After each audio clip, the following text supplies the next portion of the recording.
எப்படி இருந்துச்சு சார் இந்த படம்? எக்ஸ்பீரியன்ஸ் எப்படி இருந்துச்சு ஒரு மியூசிக் கம்போஸ் பண்ணும்போது?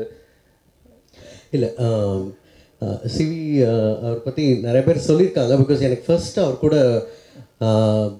ஒர்க் பண்ணணும்னு ரொம்ப நாளாக ஆசை. பட் அவரோட இல்லை ஏன்னா விஷயம் ஏன்னா ஸ்டோரி சூஸ் பண்ணுறதுங்கிறது ஒரு வெரி பிக் ஆர்ட் அது. ஸோ அதை அவர் கண்டினியூவாக கரெக்டாக பண்ணிகிட்டு இருந்தார். அண்ட் கண்டிப்பாக சில படம் பார்க்கும்போது ஐயோ இந்த படத்தில் நம்ம இருக்கணும். ஸோ அவரை இன்ட்ரடியூஸ் பண்ண எல்லா படமே எனக்கு அப்படி தான் தோணும், ஐயோ நம்ம பண்ணியிருக்கலாம் அப்படின்னு. ஆனால் உங்கள் மேலே நிறைய பேர் ரொம்ப கோவமாக இருக்காங்க தெரியுமா? அவர் மேலே? உங்கள் மேலே.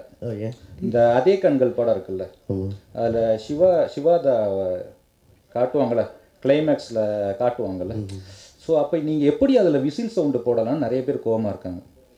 ஐயோ, அப்போ வந்து பயங்கரமாக நீங்கள் மியூசிக் பண்ணியிருக்கணும், நீங்கள் விசில் சவுண்டு போட்டு ஆடியன்ஸ் ஏமாற்றிட்டீங்கலாம் கோவமாக இருக்காங்க. இல்லை அது சிம்பிள் விஷயம். அது ரோஹின் ஓகே டேரக்டர் இல்லை ரோஹின் கேஷுவலாக பேசும்போது ஓகே கூலாக எல்லோரும் நம்ம கூலாக இருக்கோம் அப்படிங்கிறத எப்படி சொல்ல முடியும்? பிகாஸ் அந்த தந்திரா ஐயோ அவங்க பேரே மறந்துடுச்சு சார், அது எனக்கு தெரியும்.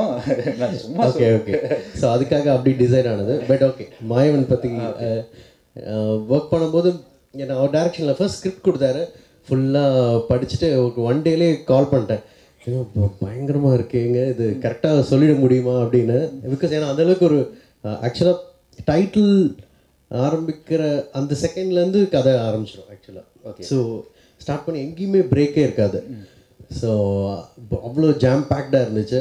பட் ஃபில்ம் பார்க்கும்போது இன்ஃபேக்ட் அது ரொம்ப ஏன்னா பேக்ரவுண்ட் ஸ்கோருக்கு பயங்கரமான ஒரு ஸ்கோப் இருக்கும். ஏன்னா படம் பார்க்கும்போது தெரியும், பிகாஸ் ஒரு டிரான்சிஷன் இருந்துக்கிட்டே இருக்கும். But at the same time ஒரு கேரக்டர்ஸ் வந்து கான்ஸ்டண்ட்டாக மெயின்டைன் ஆகணும். ஒரு காம்ப்ளிகேட்டடாக இருக்கும். பட் அதை வந்து அவ்வளோ அழகாக ஹேண்டில் பண்ணியிருந்தார். அண்ட் லியோ அவரும் நானும் நிறையா பிகாஸ் அவர் எடிட் பண்ணி கொடுப்பாரு, அப்புறம் பார்த்துட்டு மியூசிக் பண்ணிட்டு திரும்ப அவர் எடிட் பண்ணுவார். So it was like amazing experience. கண்டிப்பாக இது வந்து ஜென்ரலாக சொல்லுவோம் நிறையா புதுசாக இருந்துச்சுன்னு. பட் மாயவன் படம் ஆக்சுவலாக கான்ஃபிடென்ட்டாக சொல்லலாம் it is something new Tamil சினிமாவுக்கு இந்த ஜானர். இப்போது இதில் நீங்கள் ரொம்ப கஷ்டப்பட்டு ஒர்க் பண்ணது அந்த பேக்ரவுண்டா இல்லை சாங்ஸ் அது மாதிரி? இல்லை சாங்ஸ் வந்து ஆக்சுவலாக ரொம்ப கம்ஃபர்டபுளாக ஒர்க் பண்ணோம். பட் பேக்ரவுண்ட் ஸ்கோர் தான் ரொம்ப டைம். எத்தனை டியூன் போட்டிங்க? ஒரு இல்லை ஆக்சுவலாக எப்படின்னா பேக் அண்ட் ஃபோர்த் போவோம். ஃபர்ஸ்ட் ஒரு எடிட் வரும். ஸோ அதுக்கப்புறம் ஒரு மியூசிக் பண்ணிவிட்டு தென் அது ஒரு அனுப்பிச்சோடனே லியோ வந்து அதுக்கு ஒரு பேட்டர்ன் எடிட் பண்ணி கொடுப்பாரு. தென் wheel revisit.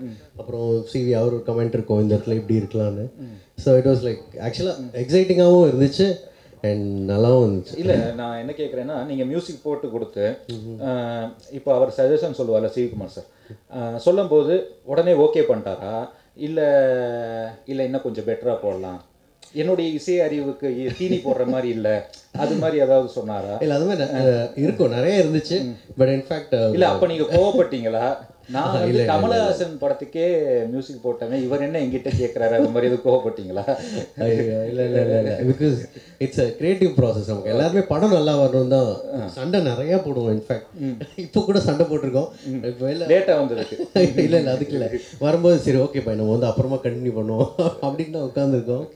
So scene wise Daniel Balaji sir அவரோட ஒரு ரெண்டு சீன் இருக்குது. அது எங்களுக்கு ரொம்ப ஒர்க் பண்ணது. அண்ட் ரொமான்ஸ் பார்ட் அதுவும் கொஞ்சம் ரீஒர்க் நிறையா வந்துச்சு. Okay thank you. தேங்க்ஸ் எல்லாம்.